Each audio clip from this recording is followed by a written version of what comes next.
Ayan, gagawin ko muna yung gulaman. Maglalagay ako ng tubig. Ilalagay ko rin dito itong syrup nitong lychee.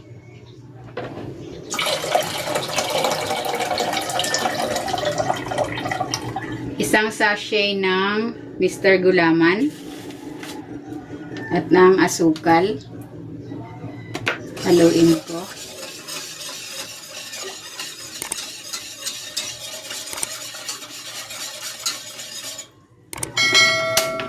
Ayan.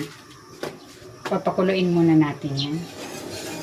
Ayan, kumukulo na. Hahanguin ko na ito. Ayan, ibubuhos ko na itong gulaman dito sa pan.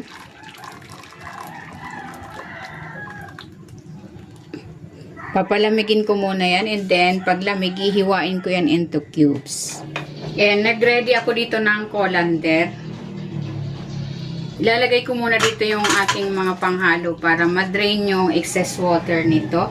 Ayan, nilagay ko na yung gulaman.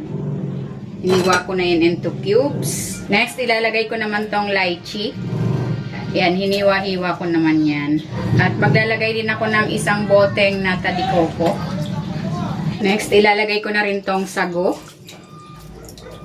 At itong buko. Ayan, nakayaan ko lang muna ito dito sa colander para ma-drain yung excess water. Ayan, gagawin ko naman yung cream. Ilalagay ko itong 2 Nestle cream, chilled overnight. Ayan, kailangan buo yung ating Nestle cream.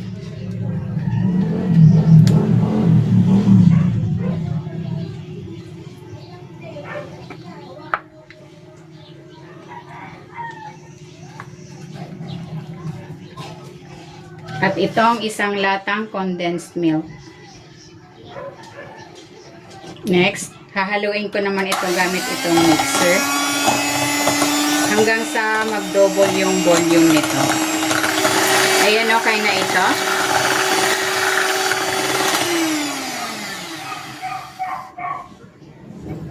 Ayan, ito na yung ating mga sangkap. Na-drain ko na yung excess water niyan. Ibubuhos ko na dito yung ginawa kong cream. Haluin na natin.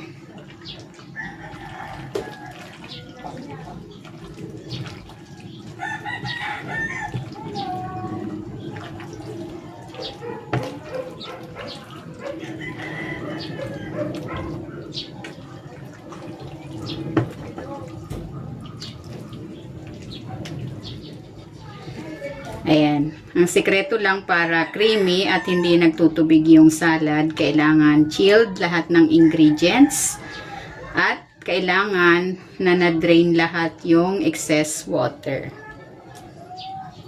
Ayan. Ito na yung ating buko lychee salad. Pwede na natin itong i-serve.